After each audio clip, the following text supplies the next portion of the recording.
Up here in Canada, we also have our fair share of politicians telling you to stay at home and be afraid of everything. Meanwhile, we're going to go vacation.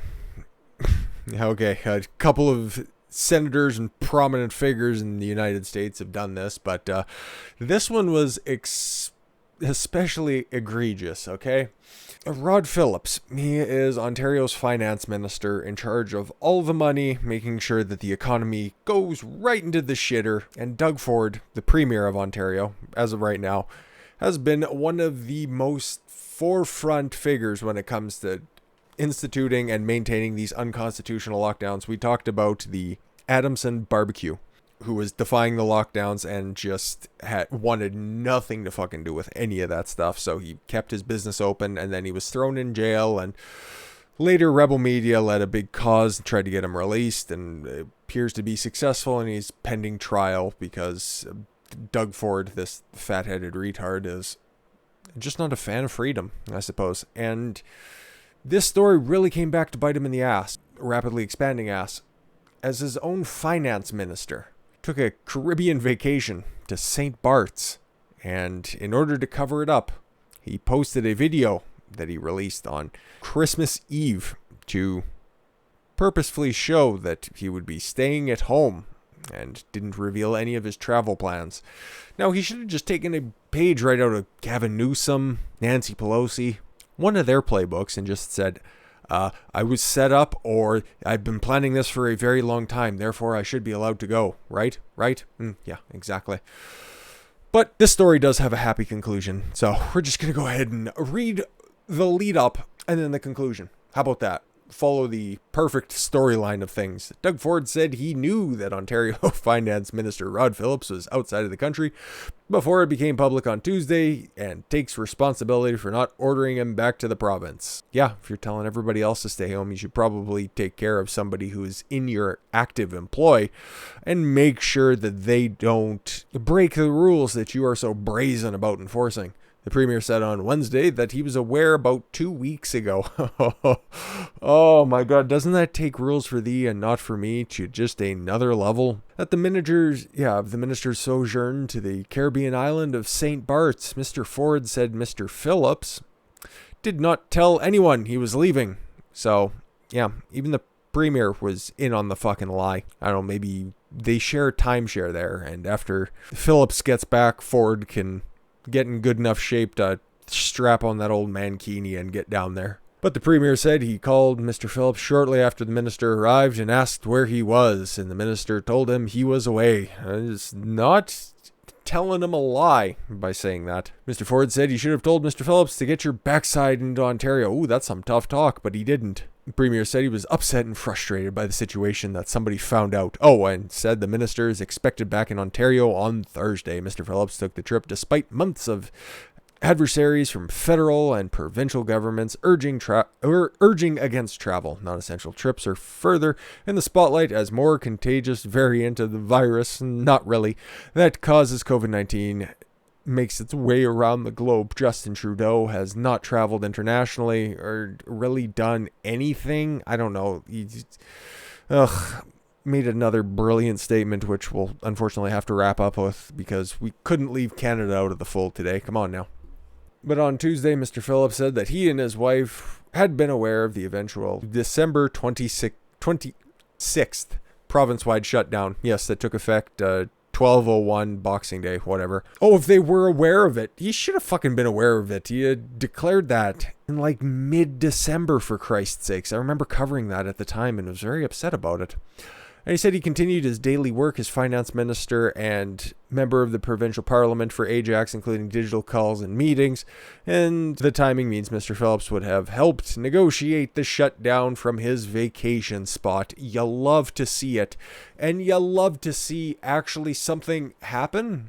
Okay, it was more or less just a self-imposed punishment, but it was a punishment nonetheless, and we'll kind of take what we can with this. Doug Ford accepts resignation of the minister who went on vacation. Rod Phillips is no longer going to be the finance minister. Whoop-de-fucking-do. Will he take a pay cut? Nah. Will he have fewer responsibilities? Yeah. So he'll be able to take longer vacations? Uh-huh. Ontario Premier Doug Ford told media that he accepted the resignation of the Finance Minister Rod Phillips after it was revealed earlier this week that the minister flew to the Caribbean island for a holiday vacation. At the time, there were people of Ontario had sacrificed so much. Today's resignation is a demonstration that our government takes seriously our obligation to hold ourselves to a higher standard, Ford said in a statement released on Thursday. Just not being a role model for personal health and well-being. He's a huge fat fucker. I know, I like to beat a joke into the ground. Peter Bethenflavy, a man who has several last names just smashed together, president of the Treasury Board, will pick up where Phillips left off ahead of the 2021 budget. Okay, so another fucking bureaucrat who's been around for forever. This appointment will help ensure economic stability in the months ahead as we support Ontario families, workers, and businesses throughout the COVID-19 pandemic, and we keep locking everything down and just making it indefinite, as they've done with Southern Ontario, like I kind of predicted as well. It's just going to range for as long as humanly possible because it's been made indefinite at this point. So, yeah, nobody's shocked at that, and the amount of peaceful protests that have arisen as anti-lockdown protests is staggering, and they are only going to get worse the longer we go into this. Phillips left the country for St. Barthélemy. Sure, I don't travel to the Caribbean, obviously.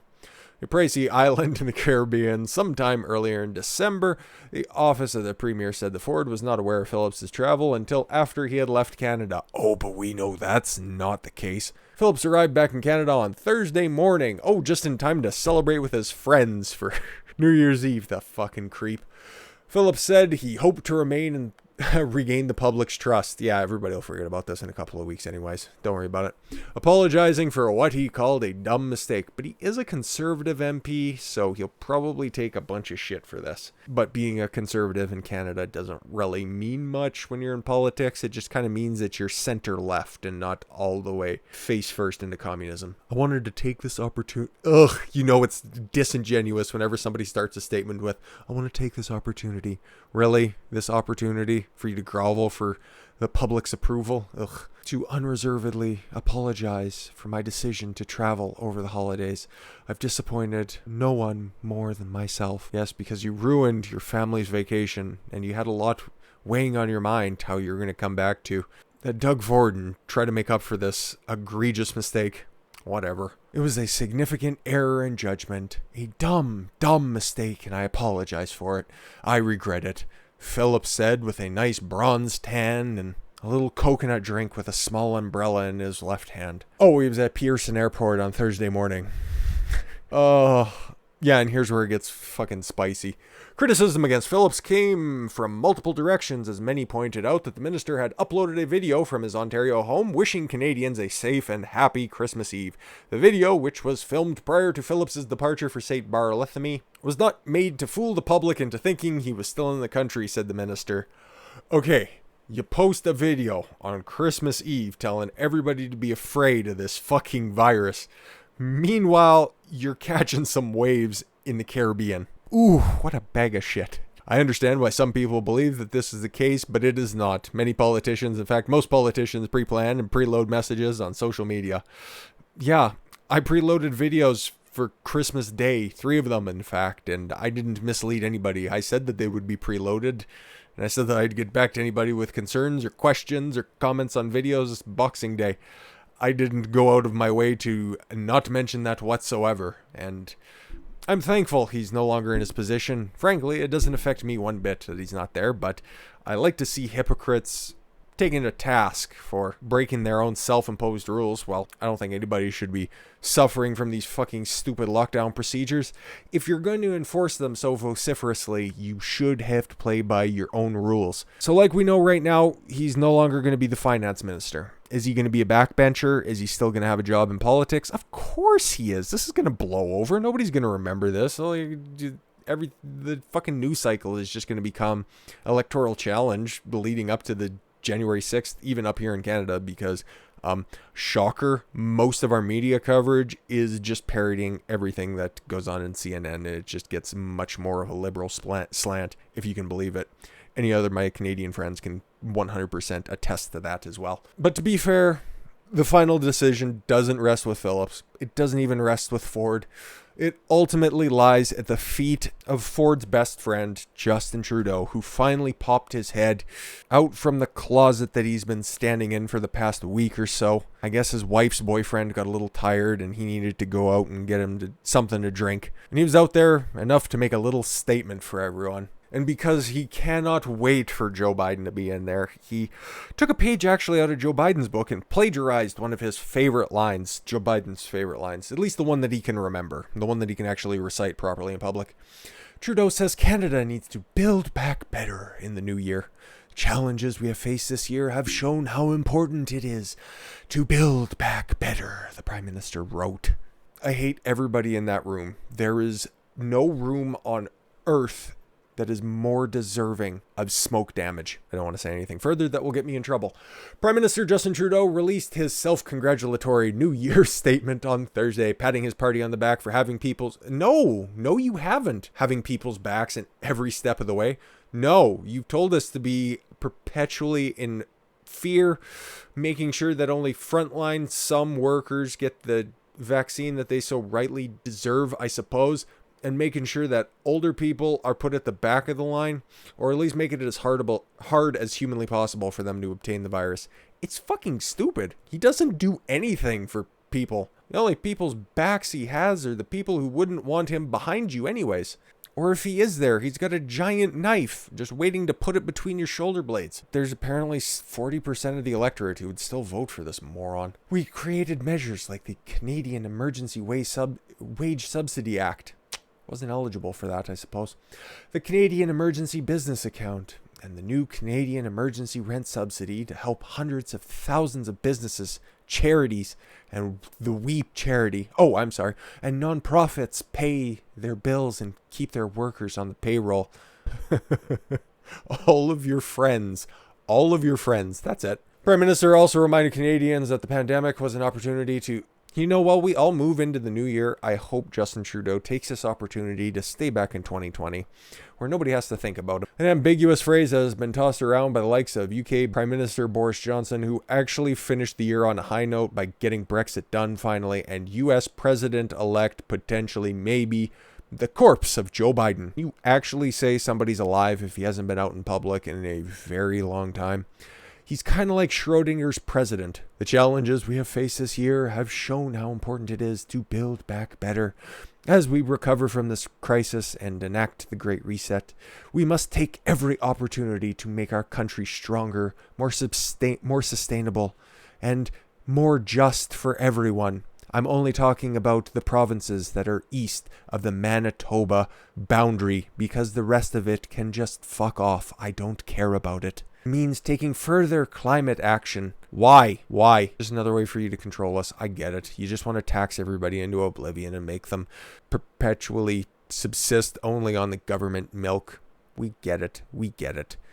Investing in clean energy, that's redundant. If you're going to be taking climate action, you're going to be doing green technologies and driving a further wedge between both halves of this country. What a moron. What a fucking moron. And because we don't have anything like the Electoral College up here in Canada, Albertans, Saskatchewans, Manitobans' voices will just never be heard. They will never be heard.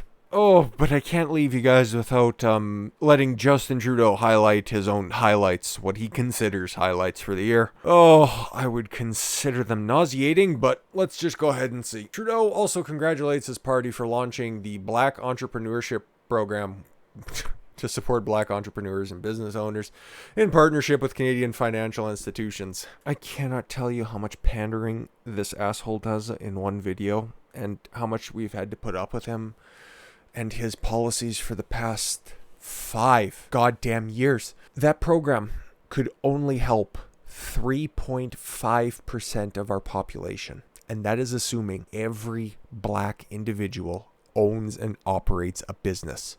This asshole only wants to divide the country. And he does it through these little niche programs by creating his side and the rest of the country. This is what he does everywhere, okay? Dragging up all of the native issues. He wants to bring them to his side. Bringing all of these economically insignificant population. Like, okay, I'm sure that there's a few black businesses out there that greatly benefited from this. Highly unlikely this year, because he did a significant amount to kill off any kind of small business. And just, let's just say, hypothetically, this did anything for the black community, the black entrepreneur community. By 2036, as it says here a little bit further, that could represent between 5 and 5.6% of Canada's population. So, you know what, guys? It could just fucking skyrocket out there. And all of those people who are just going to come over and automatically become entrepreneurs are already going to have opportunities set up by Justin Trudeau. And you can thank him then. Like I said, the people who come over here and immigrate to the country should be of high skill level. But that is just such an unnecessary program at this step of the game. Like, it's just stupid. I won't linger on it any longer. And introduce legislation to allow for the implementation of the United Nations Declaration of the Rights of Indigenous People. More pandering. What a fucking dickhead. In addition, we took action to protect our communities from gun violence by banning over 1,500 models and variants of assault-style firearms and some of their components. Yes, because some suspect individual, I think it was in New Brunswick, shot, 21 people? And he may or may not have been on the RCMP payroll because he was getting substantial amounts of money from them. But that is a story where not a lot of details are out, and it'll probably get declassified in about 20 or so years, and realize that this was just a gun-grabbing effort because Justin Trudeau hates freedom and he wants to be involved in every aspect of your life. That's why I can't stand about politicians. I don't want to be thinking about Justin Trudeau every day. I don't think anybody wants to think about Justin Trudeau every day. But he's making it very difficult on Canadians to disassociate any sort of prosperity, and him with his little grubby fingers in there trying to just get his fair share. But if any of my American viewers are watching throughout this entirety of the video, this is what you can expect because Trudeau's already adopted the Build Back Better moniker. So that's just a little glimpse into the future, what you guys can expect. And I'm not happy you guys are getting it. I don't even want it here. I'm hoping that the next wave of a conservative party, if one ever shows up, because Aaron O'Toole is clearly not that option. Oh, that guy's a fucking embarrassment. But hey, whenever we get a strong opposition, that'd be fucking terrific. But yeah, that's enough. The Liberal Party of Canada has done fuck all for Canadians in 2020. The Ontario Conservative Party has done nothing for Ontario. But at least one shit dick is going to be stepping down from his very important job in a very important cabinet. This has led to the detriment and never-ending lockdowns in Ontario. Wish we could end on a more of an up note for Canadian news, but that should wrap that up for today. And for this year. Oh my god, we're at the end of 2020, guys. Anyways, one more video for the day. That's enough here. I thank you all very much for the gift of your time. I've been Don Consuelo. I want you to follow your gut and get after it. Take care, everyone.